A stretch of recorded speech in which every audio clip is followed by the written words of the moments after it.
Hey guys, welcome back to Contest Prep University. I'm Joe Klemczewski with Adam Atkinson. We're going to start a new series, a little bit of an extension from the previous one, PEDs for male athletes and men in general. And again, Adam, I put all my cards on the table last time and said, this is just not my area of expertise. And I know you've had some experience just talking to some experts, and you really dug into some of this. And it's interesting to hear your perspective, because I can spend all day online and look up stuff and feel like I'm getting some answers, but still it's just not something I get a chance to apply much. So let's talk about just the personal considerations for men. And I will tell you this, as a young bodybuilder, from the time I was in my teens to 20s to 30s, even when I had become a WNBF pro, of course, there's always that tug. Should I do something? Would it be great to add 40 pounds of muscle? Could I become an IFBB pro? And I think the biggest personal consideration for me was always, well, then what? Like, would I be happy being that guy who gained 20, 30, 40 pounds of muscle and then eventually came off? And, what are those health effects? And so, I'd love to hear your perspective, having worked with natural athletes and enhanced. Yeah, I'm very much like you. Biggest personal consideration is the health aspect of this. And, I like my clients to ask themselves the question, if I get one of these side effects, or if I get some kind of health issue from this, that's, heart disease, or, any kind of liver degradation, kidney issues, you have to be willing to accept that stuff before you start. So, if you're really all in bodybuilding, it's one of those things that you kind of check the boxes and say, yes, I'm okay with these potentially happening. You do everything you can to make sure they do not. But I really tell people to look into your genetics, look at your grandfathers, your grandmothers. Is heart disease a big issue in your family? Because chances are, if it's in your genetics, you're going to have something like that. And what would the PEDs do for that? Is it just the extra stress on your heart, or the increases cholesterol? What's really happening there? Yeah, so you've got the cholesterol issues, but you also do have to realize, when your heart's thumping faster because you're 300 pounds, that it's not necessarily healthy to be that big.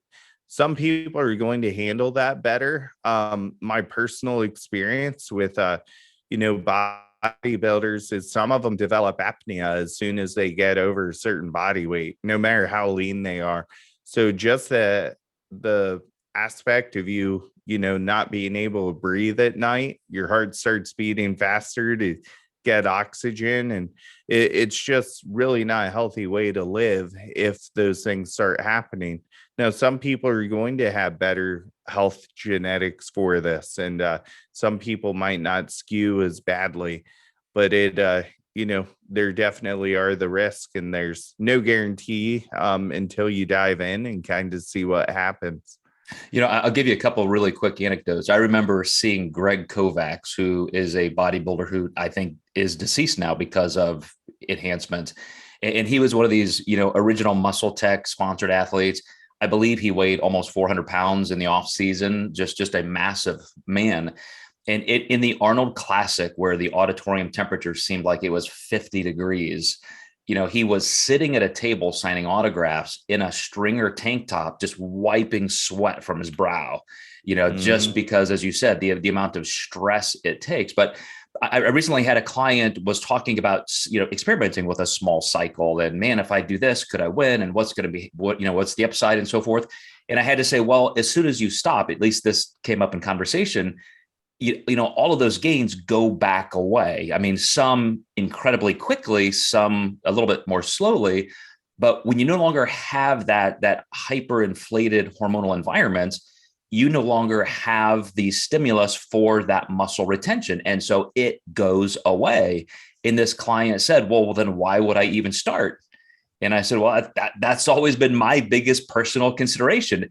The reason you would start is because you want to win at that level. To me, that's the only upside. I mean, you're going to look bigger, you're going to maybe get leaner a little bit easier, all those things. But when you're done, and those effects are gone, except possibly, as you're alluding to, some of the health ramifications that you could have run into. Yeah.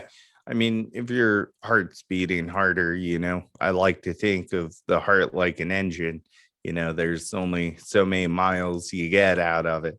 So the harder that heart's working, the more chance you have of passing away sooner. Well, on a positive note, if there is one, because again, I mean, I have personally made that decision as a bodybuilder my entire career. But I know there are other people who, because of the risks, have made some very responsible decisions. They don't overdose. They don't overcomplicate it. They really do try to take a minimum effective dose. And so I know we're going to get into selecting compounds and cycle design and so forth, but do you feel, just in closing out this first episode, that there is a way to be healthy, or at least as healthy as possible? Yeah, you can definitely do your lab work, really look at what's happening inside your body. And I think this is something with males that is starting to be taken a lot more seriously now. But as much screening as you do, there's always that we do not know, phenomenon. A lot of people don't feel a heart attack coming on, and that's the thing. It's something that can happen out of the blue. And, you definitely want to make sure that you do your research and definitely, take care of your health through the process. Well said, Adam. I really appreciate your temperate approach. So, guys, we're going to wrap up this episode 1. We're going to come back with talking about the actual compounds, how to cycle, all the things that you may need to know to make that better informed decision. So we will see you next time in Contest Prep University.